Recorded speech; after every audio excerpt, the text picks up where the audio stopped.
Hello everyone. Today we discuss about the classification of crystalline solids. In the previous class, we studied the three different states of matter, that is the solid, liquid, and gaseous states, and the two types of the solids, that is amorphous solid and crystalline solids. So now we see the classification of crystalline solids. Crystalline solids, so that there are two types of solids, that is crystalline solids and amorphous solid. And among the two types, now we see the classification of crystalline solids. The best example of crystalline solids which we use in our day-to-day life is the common salt NaCl and the sugar which we eat daily, that is common salt and sugar. The best example of crystalline solids, and the various metals like gold, copper, sodium, etc. So crystalline solids are mainly classified. We also studied the characteristic properties of the crystalline solids, that is they have sharp melting point. Then crystalline solids show anisotropy and various properties. So crystalline solids are mainly classified into four types, and the four types are classification of the crystalline solids. Crystalline solids are further classified into four categories. Crystalline solids are classified into four categories, and the four categories are: first is the ionic solid, second is the covalent network solid, and third is the molecular solid, and fourth is the metallic solid. So today we discuss deeply about the two types, that is two categories, that is ionic solids and the covalent solid. So what are the ionic solids and covalent solids, or how the crystalline solids are classified into ionic solid and the covalent solids? Now see one by one. First is the ionic crystals or ionic solid. So ionic crystals have the following characteristics. Which are the characteristics of the ionic crystals, or we can also say the ionic solids? The ionic word indicates that contain ions. The constituent, first point, the constituent particles of the ionic crystals are charged ions. Means in case of the ionic crystals, the constituent particles are nothing but the charged ions, that is positively charged ions, negatively charged ions. The positively charged ions are called as cations, and negatively charged ions are called as the anions. So the cations and anions may differ in size. There may be a difference in the size of the cations and anions. Cations are positively charged and anions are the negatively charged species. Means the ionic crystals mainly contain the constituent particles are the charged ions. Now next point, second point, each ion of a given sign of charge is bonded to the ions of oppositely charged around it by the Coulomb force. Or Coulomb force means the positively charged ion is bounded to the oppositely charged, that is negatively charged ion, and the force responsible for binding them is the Coulomb force.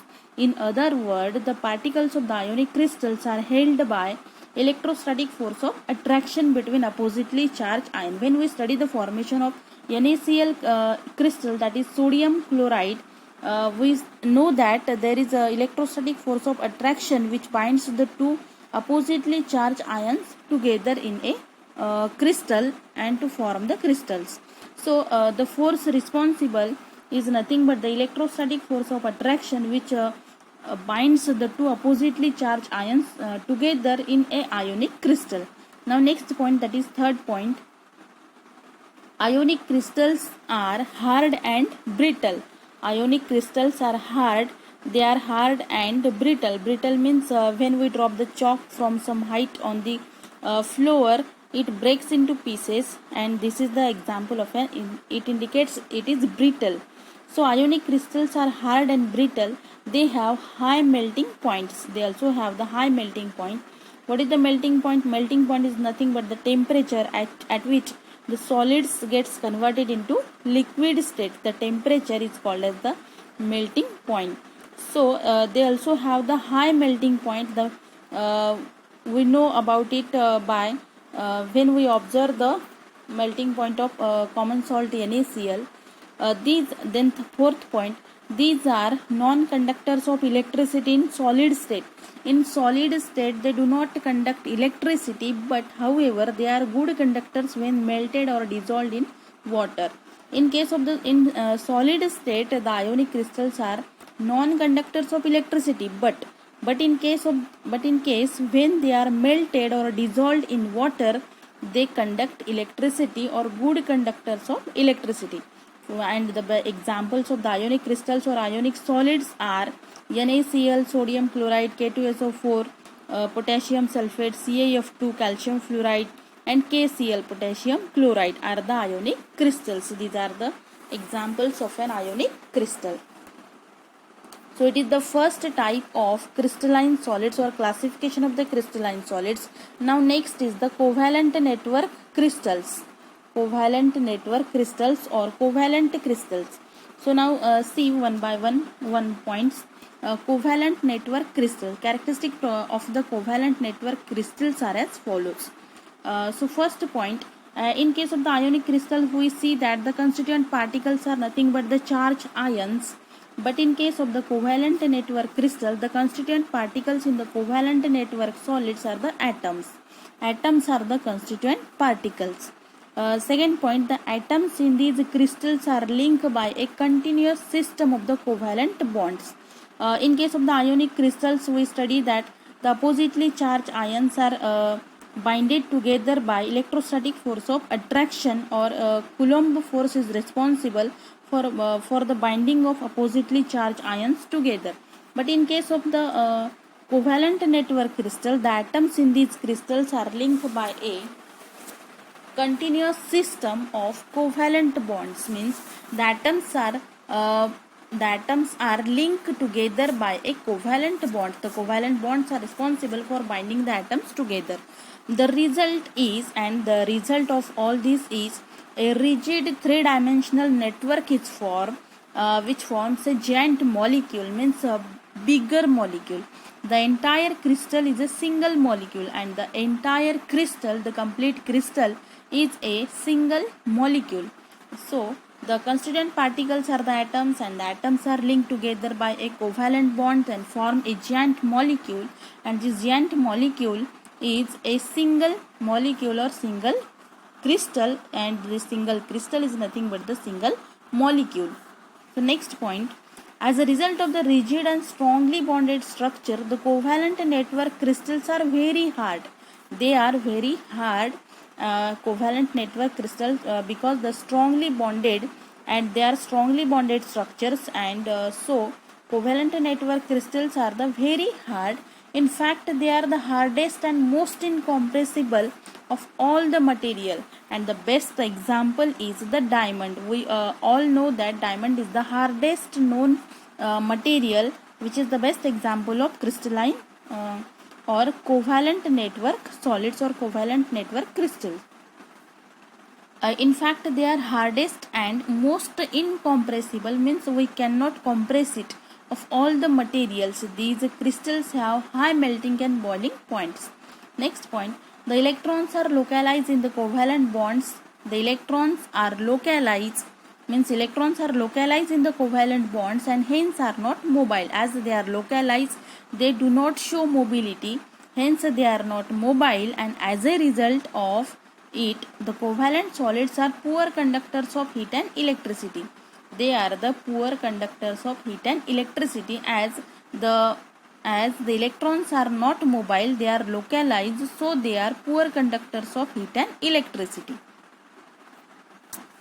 So and the examples of examples of covalent network crystals are, best example is the diamond, then quartz, SiO2, silicon dioxide, and we also studied the various forms of the silica, that is alpha quartz, beta quartz, then cristobalite.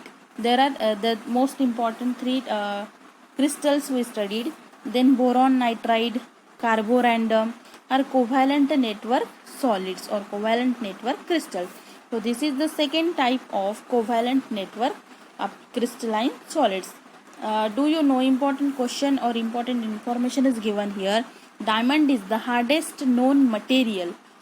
we studied it about earlier, and diamond is the best example of covalent network crystal, and diamond is the hardest known material.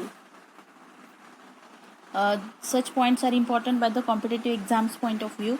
Then remember some points, important points are given.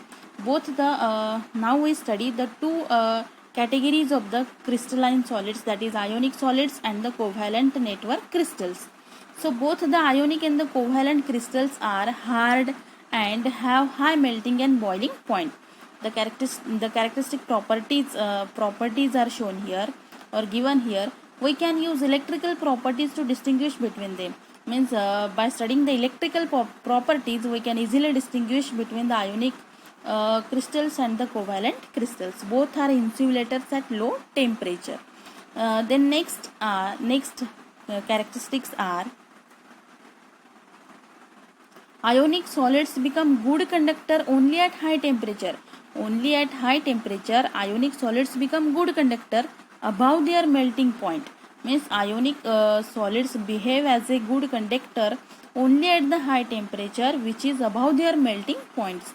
And we know that the ionic solids have high melting point. And then next, the conductivity of covalent solids is in general low. The conductivity of covalent solids are low, or they are poor conductors of electricity, and increases with the temperature. Means as the temperature increases, the conductivity of covalent solids also increases. However, there is no abrupt rise in the conductivity when the substance is melted, and we know that the covalent solids are poor conductors of electricity. So these are the very important points to be remember. So today we learn about, or today we discuss the two important categories of the classification of crystalline solids, and these are ionic solids and covalent network solids. And next two categories we will study in the next video.